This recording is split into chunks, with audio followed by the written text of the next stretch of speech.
जय हिंद साथियों, Monera classes में एक बार फिर से आप लोगों का स्वागत है। इस्तकबाल है। दोस्तों, आज हम चर्चा कर रहे हैं आपके सिथिलियन की जो फाइल है वो कहां पर है, क्या मामला चल रहा है उसके बारे में, और इससे जुड़ी हुई अन्य बातें जिसके अंदर आप कंफ्यूज की स्थिति बनी हुई है। कब तक आपका काम कंप्लीट हो जाएगा, कितने वर्ष वालों का हो रहा है, जो 9 वर्ष से कम है उन लोगों का क्या होगा, पंचायत सहायक है उन लोगों का क्या होगा, विद्यार्थी मित्र है उनका क्या होगा, सभी हम चर्चा करेंगे। तो दोस्तों, सबसे पहले एक क्वेश्चन आया कि सर इसमें आचार संहिता लग जाएगी, क्या हो रहा है इसके अंदर। और एक नई चीज सामने निकल के आ रही है, वो है वन नेशन वन इलेक्शन। तो सर ये मामला क्या है कि एक देश एक चुनाव, ये मुद्दा क्या चल रहा है, क्या हमारे चुनाव भी मई जून में जाने की संभावना है और क्या मामला है। तो सबसे पहले इस चीज को आप समझें कि ये जो चुनाव है अभी जो होने वाले हैं नवंबर दिसंबर 2023 के अंदर, मध्य प्रदेश, मिजोरम, राजस्थान, तेलंगाना और छत्तीसगढ़ के अंदर, फिर आपके लोकसभा के चुनाव है अप्रैल मई में 2024 में, जिसमें ओडिशा, आंध्रा, सिक्किम और अरुणाचल प्रदेश। तो इनको एक साथ करवाने का जो मामला है वो लेके आए केंद्र सरकार कि क्यों न हम इनको एक साथ करवाएं कि एक देश एक चुनाव। तो इसमें क्या वास्तव में एक देश एक चुनाव हो सकता है? तो इसमें देखो हुआ भी है पहले 1951 से लेके 1967 तक इसमें एक ही साथ चुनाव होते थे विधानसभा और लोकसभा के। ठीक है, 67 के बाद में जैसे सरकारें गिरती थी, समय से पहले भंग होती थी, तो उससे क्या हुआ, फिर टाइम डगमगाया और आगे पीछे चुनाव होना शुरू हो गया। तो अब फिर से ये चीज चल रही है कि इनको एक साथ करवाने की कवायद है, और केंद्र सरकार ने एक कमेटी भी गठित कर दी है पूर्व राष्ट्रपति रामनाथ कोविंद की अध्यक्षता में कि आप 15 दिन में हमें रिपोर्ट दीजिए, हमें एक देश एक चुनाव करवाना है, वन नेशन वन इलेक्शन। तो इसकी ये 15 दिन में इसका कमेटी अपनी रिपोर्ट देगी, और इस रिपोर्ट के अंदर कि क्या रिपोर्ट देते ही क्या ये लागू कर सकते हैं, तो बिल्कुल नहीं कर सकते हैं। इसमें आपको केंद्र सरकार को पहले संविधान संशोधन करना पड़ेगा, जो कि संसद में होगा। और संसद जब संविधान संशोधन होता है वो भी मूल ढांचे के आसपास, तो वहां पे क्या होता है, एक विशेष सत्र बुलाना पड़ता है, और उस विशेष सत्र के बाद उसमें आपके सभी जो सरकारें हैं सभी राज्यों की, उनसे की सहमति लेना, जो मुख्य दल है राजनीतिक दल उनकी सहमति लेना, उसके बाद ही इसमें संशोधन होता है, और उस संशोधन की सहमति के बाद ये बिल पारित होता है, फिर ये आप एक साथ करवा सकते हो। तो ये जटिल प्रक्रिया है, ये यहाँ पर करवाने की केंद्र सरकार चाह रही है कि हम कि इसको और इसको एक साथ करवाएं, लेकिन ये चीज है ये पॉसिबल नहीं लग रही है कि ये एक साथ हो जाए। उससे पहले राजस्थान का होने के पूरे चांसेस है। फिर केंद्र सरकार अगर दबाव चाहती है, चुनाव आयोग इस चीज को लेके अपना पावर रखता है वो अलग है, लेकिन केंद्र और आपके चुनाव आयोग, क्योंकि केंद्रीय चुनाव आयोग ये जो विधानसभा के आपके चुनाव होते हैं वो केंद्रीय चुनाव आयोग करवाता है। तो इससे क्या है, इनको केंद्र और चुनाव आयोग है वो एक ही चीज है। ठीक है, तो इनका आपको सबसे बड़ा क्वेश्चन है क्या मई जून में जा सकता है, अप्रैल मई में? तो दोस्तों अभी इसके बारे में आप निश्चित रहें, क्योंकि इस चीज में अभी बहुत बाधाएं हैं इसको लागू करने में। ठीक है, इसको टेंशन नहीं लेना है आपको। बात अब करते हैं कि क्या सर हमारे सिथिलियन की फाइल है उसका क्या मामला रहा। तो सिथिलियन की जो फाइल थी, बिल्कुल आपकी, मैंने पिछले वीडियो में कहा कि कल आपकी जो फाइल है राज्यपाल की टेबल पर जाएगी, मैंने बिल्कुल कहा था। लेकिन एक चीज और आई बीच में कि इससे कैबिनेट से भी उसका अनुमोदन करवाना है। जैसे मुख्यमंत्री ने अनुमोदन कर दिया था, पहले ही मैं आपको बता चुका हूं, लेकिन कार्मिक विभाग ने ये कहा कि आप अगर कैबिनेट का भी इसमें अप्रूवल करवा लेते हो तो आपको इस फाइल के अंदर दमदार फाइल होगी, तो डायरेक्ट आप राज्यपाल है उसको सोच विचार भी नहीं करना पड़ेगा कि ये, क्योंकि राजनीतिक अभी माहौल बना हुआ है ये चुनाव से पहले, तो उसमें एक वजन रहेगा कि कैबिनेट ने ही इसे स्वीकृति दी है, तो इसे तुरंत प्रभाव से आपके सामने होगा। अब सीएम ने जब अनुमोदन कर दिया है तो कैबिनेट क्या चीज होती है फिर पीछे, तो आजकल में क्लियर हो जाएगा। फिर राज्यपाल वाली स्टेप है, ये नई चीज है कि कार्मिक विभाग ने डाली है, वो भी कोई जबरदस्ती नहीं है, लेकिन ये है कि इसमें आप अगर ये करोगे तो उनकी राय है कि इस तरीके से मजबूत कार्रवाई होगी। ठीक है, कोई दिक्कत नहीं है, ये अप्रूवल भी मिल गया, आप ये समझो आजकल में, और आपके राज्यपाल के पास में कैबिनेट के साथ में जाएगी तो जल्द होगा काम, और आपका वास्तव में काम जो होगा वो वास्तव में काबिल तारीफ होगा कि आपने इतनी पूरी प्रोसेस पूरी की है। ठीक है, अब बात है कि ये पिक्चर लगाने का क्या मकसद था पीछे, तो आप दोस्तों को बताना चाहूंगा। एक क्वेश्चन आ रहा था कि सर नियमित करेंगे या फिर हमें मानदेय बढ़ा के रखेंगे। तो यहाँ पे जब ये मीटिंग हुई थी तो वहां पे मुख्यमंत्री जी ने बिल्कुल स्पष्ट कहा कि आपका मानदेय मैं अभी बढ़ा देता हूं तुरंत प्रभाव से अगर आप चाहो। लेकिन हमारे गांधी जी ने और हमारी पूरी कार्यकारिणी ने यह कहा कि हमें मानदेय नहीं बढ़वाना है, हमें नियमित करना है, सब नियमितीकरण होना चाहिए हमारा। ठीक है, पे ग्रेड पे।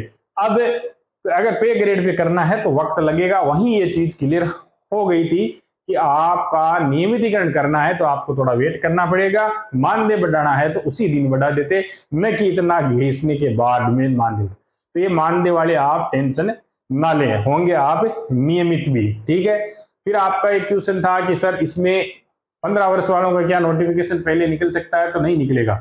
ठीक है, जो जानकारी मांगी जा रही है सॉफ्टवेयर के अंदर वो जानकारी है आपके 0 से लेके 30 वर्ष तक जो भी अनुभव है आपका, ठीक है, उसमें सारे फिट होंगे।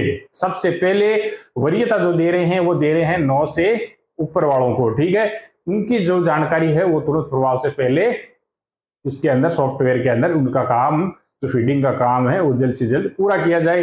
अब यह है कि जो व्हाट्सएपिये हैं उन व्हाट्सएपियों ने आपको कंफ्यूज कर दिया है, ये हो रहा है वो हो रहा है। तो मैं आपको बताना चाहूंगा, जो अंगुली कटा के शहीदों में नाम लिखवाना चाहते हैं आप उनसे सावधान रहें, क्योंकि शहीद के लिए केवल अंगुली नहीं पूरी जान देनी पड़ती है, तब जाके शहीद कहलाता है। उसके लिए सीने पे गोलियां खानी पड़ती है। ठीक है, अब जो जिसने गोलियां खाई है वो अपनी जान देकर फिर शहीद कहलाया है। लोग अंगुली कटवा के शहीद होना चाह रहे हैं, शहीद का में नाम लिखवाना चाह रहे हैं, तो ये ऐसा नहीं होगा, क्योंकि सब जानते हैं इसने क्या मेहनत की है, क्या होने वाला है। ठीक है, अब है कि क्या सर वास्तव में आचार संहिता से पहले काम हो जाएगा?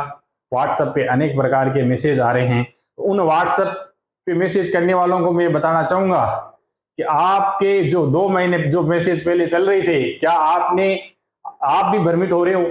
जो देखने वाले हो आपने मैसेज पढ़े होंगे 2 महीने पहले कि कुछ नहीं हो रहा, राज्यपाल के अनुमोदन से पहले बिल्कुल कुछ नहीं है, कोई राज्यपाल के पास फाइल ही नहीं है, बिल्कुल टाइम निकाला जा रहा है। फिर वो फाइल आ गई राज्यपाल से अनुमोदन होके, तो उनकी बोलती बंद हो गई। फिर अब यहाँ पर कचरा फैलाने की कोशिश कर रहे हैं, आप लोगों को भ्रमित कर रहे हैं। मेरे पास मैसेज आते हैं, सर ऐसा ऐसा हो रहा है, ये हो रहा है। कुछ नहीं है, आप टेंशन नहीं लें। अगर वो इस तरीके से मैसेज डाल रहे हैं तो आपके भी मन मस्तिष्क में ये चीज फिट होनी चाहिए कि 2 महीने पहले जो बिल्कुल नेगेटिव कमेंट कर रहे थे कि कुछ भी नहीं है, उन लोगों ने अब कह रहे हैं कि प्रोसेस है, थोड़ी सी लंबी है, प्रोसेस चल रही है नियमितीकरण की। ठीक है, अरे कम से कम ये तो सोचो, जिन्होंने बिल्कुल नेगेटिव कमेंट किया था वो बंदा आज वो एक्सेप्ट कर रहे हैं कि नियमितीकरण की प्रोसेस हो रही है, ये भी बहुत बड़ी बात है। तो उन्होंने एक्सेप्ट कर लिया उस चीज को कि वास्तव में नियमितीकरण की प्रोसेस हो रही है। तो आप लोगों को बिल्कुल घबराने की जरूरत ही नहीं है। ठीक है, पिछले वीडियो ने मैंने बोला था आपको कि आपके आचार संहिता से 1 महीने पहले का ये चीज मैंने हिंट डाली थी। अब आप लोगों ने किसी ने आपको भ्रमित किया कि 5 तारीख को आपके 5 अक्टूबर को आचार संहिता लग जाएगी। बिल्कुल नहीं लगेगी 5 तारीख को। ठीक है, ये केवल आपको भ्रमित करने का ही साधन है, बाकी कुछ नहीं है, क्योंकि कार्यक्रम तय होगा, लिस्टें जो फाइनल लिस्टें होगी तैयार होगी वो लास्ट 5 तारीख तक। उसके बाद में आप अच्छा जो चुनाव आयोग है वो डेट देगा आगे की। तो अमूमन मैंने 15 तारीख के लगभग 12 या 15 को मान के चले हैं।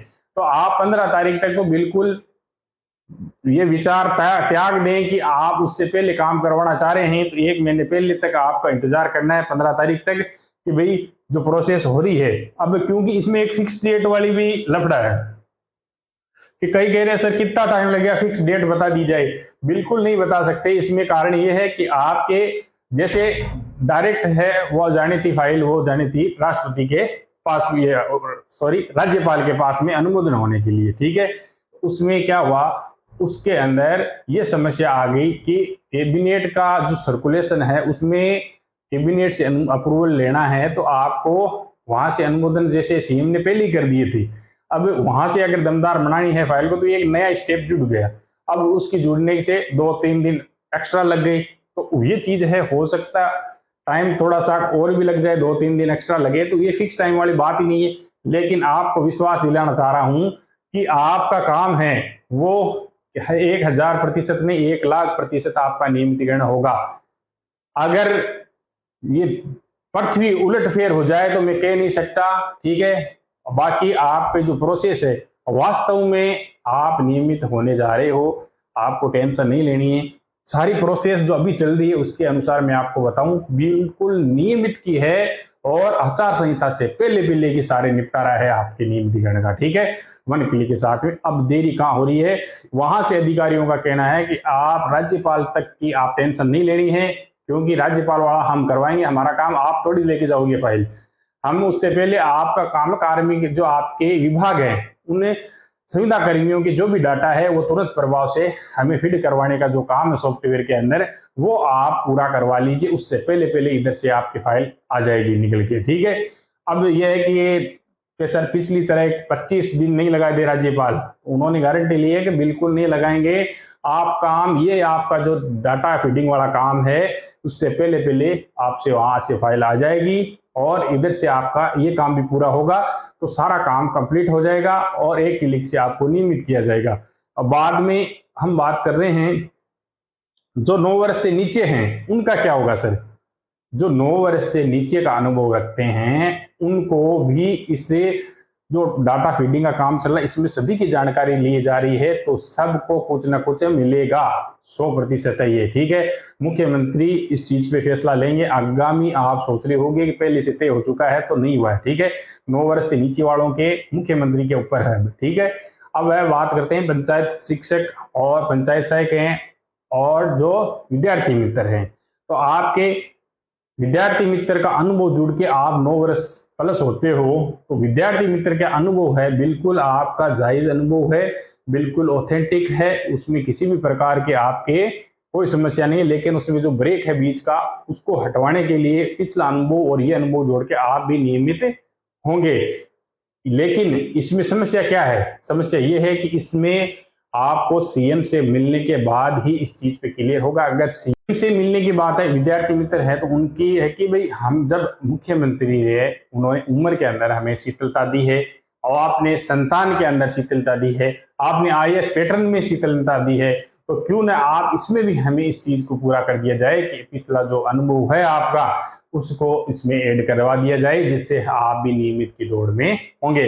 पूरे प्रयास है, मैं कह रहा हूं भरसक प्रयास है, ठीक है, कि सीएम से मिलेंगे और इस चीज को वहां पे रखेंगे। प्रवीण जी भी मेहनत कर रहे हैं और पूरी कोर कमेटी ने भी यह प्लान बनाया है कि हम सीएम से मिलकर ये चीज भी करवाने की पूरी कोशिश कर रहे हैं कि ये अनुभव भी आपका करवाएंगे। और उम्मीद है कि अभी चुनावी मोड में है सरकार, तो उम्मीद कर सकते हैं कि ये काम भी हो जाए। लेकिन अभी कुछ भी फाइनल नहीं है इनके बारे में, जब सीएम से मिलेंगे। अब सीएम के ऊपर है कि वो आपकी बात है वो सही तरीके से रखे उनके सामने जो आपकी कार्यकारिणी है और उनको मनाए, हो सकता है आपको इसमें सफलता मिले, ठीक है। बाकी सबको कुछ ना कुछ फायदा होने वाला है, सैलरी बढ़ने वाली है, मानदेय बढ़ने वाला है, कोई टेंशन नहीं लेने हैं, ठीक है। और इन व्हाट्सएपियों से बच के रहना है।